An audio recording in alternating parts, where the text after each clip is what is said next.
good morning pa rin mga kababayan, ma'am sir. This is Jam, the Filipino channel ng inyong lingkod. So today is August 6, 2026. At tayo ngayon ay papunta dyan yan sa may First Care Pharmacy. Yan sa may Pasig Line, Barangay 781 Santa Manila. At dadalhin po natin sa may Westfield Science Oriented School sa may Clarinda Soriano Street, Las Piñas, Talondos, Las Piñas. Okay, so magbabalik po tayo mamayang ati po pag nakuha na po natin sila. Disclaimer lamang po ang content po natin ay kalsada at hindi ang passenger, kaya naman sakali man po na may marinig kayo mga pangalan ng lugar,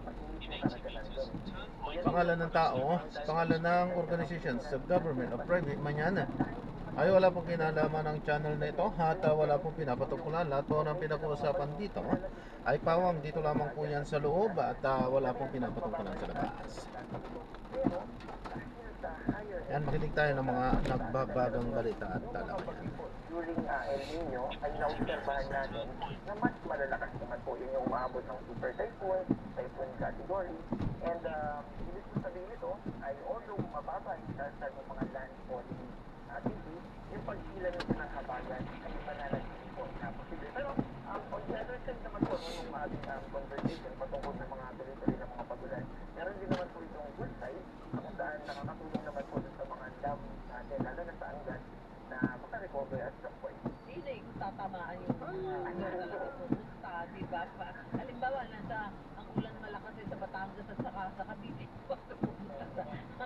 Ano po itong nakaraang mga pagulan na to? Pag-ibig sabi nila, makakabawi hanggang dito dahil yung watershed daw, ano na rin saturated. Medyo na daw. May gano'n kayong report dyan? Opo, naman. About to that, sabi niyo, simula pa ng bago yung Luis, umabot ng mababa talaga, umabot ng around 150 meters na lang so hanggang dam. And then starting nung Luis, yung mga pagulan na tumama din sa catch basin yung hanggang ay naka-recover po tayo. And then kahapon po, umabot ng around 7 meters po yung naging recovery. Pero mahalaga pa rin po na mag-release pa rin tayo kasi at the latter part, so yung last quarter ng taong 2020, dito po natin mas mararamdaman yung epekto ng ito. Linis. So, magkagano'n pa yung Pasko, malamig pa rin. Malamig pa rin po. Wala lang talaga lang matindi ang ulan. Wala lang tubig, pag-uulan, pero malamig pa din. Teka muna, huli na lang. So sa Monday, John, ay wala ng dolphin, ibig sabihin ba? Wala anticipated na rin yung habagat. Sa Monday po ay meron pa rin pong influensya ng habagat, pero mas tuwas na po yung mga moisture na magdadala ng mga pagulan. Pero mananatili pa rin po na cloudy. Oo, hindi makikibalita uli kami. Meron kayong update na may 11, ano? Meron po tayong update and then magkakaroon din po tayo ng press. Oo nga, napaka-importante niya na maiparating sa mga.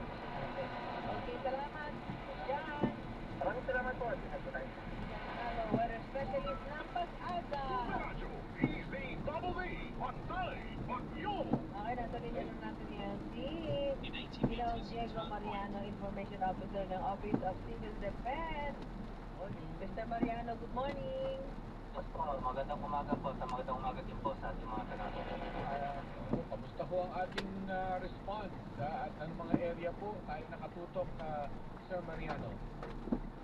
Opo, ang ating response naman po ay tuloy-tuloy naman po at karamihan po naman sa kanila is nabibigyan na po ng assistance, lalong-lalo na po yung ating mga 2,000 na pamilya na nasa loob po ng ating mga evacuation centers. Dahil sa ating data po, meron na po tayo 23,000 na pamilya po ang naapektuhan po itong nagdaang Luis, Maymay at Habagat po. Ang katumbas po niyan ay nasa 80,000 na medyo po na katao po. Sa ating mga damage naman po, sa ngayon po wala pa po tayong reports ng amount na nasira infrastructure at agriculture po, pero meron po tayong initial report na 12 po na bahay ang nasira po.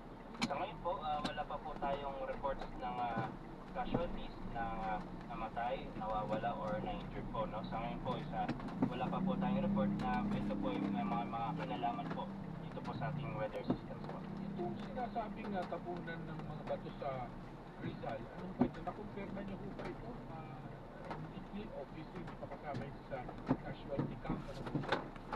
Yes po, yung mga reports po natin ng mga rock Kaya ba? po kasama dito sa Sige, ikaw guide. sa patuloy po natin ginagawa. Ito po ay Ang hirap umakyat. Ilan po ba sasakay? Ano kami, tatlo. nagkaangapat kasi marahil po. Kasya tayong tatlo dito? Kasya tayong tatlo dito? Alin taxi lang doon eh.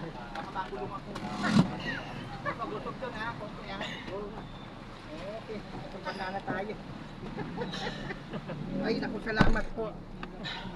Ay, ako. Seatbelt. Okay, salamat po. Ayan o. Book kay Ma'am Sheila po. Aba. Nag-iisip na si nakakita. Los Piñas. Ay, sinita. Wak-wak. Tawag ni Sita, wak-wak. Tawag ni Sita, wak-wak.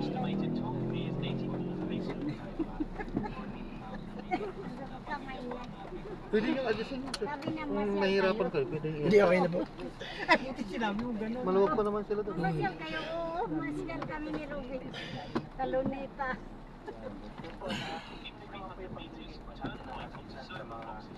Salamat. Kasi Igoy nakakita agad eh. Sabi ni Igoy, ayan na Nakita ko rin, sinabi ko rin kay Lando. Ayan, so na-drop na natin. Salamat po sa panonood ng sa mga God bless. Paano po? Di tayo nakapag-play na pero at least dito na tayo sa lugar. Upload pa rin natin yan. Sa financial risk. Alam po. Na pababayarin sa kanilang software ang system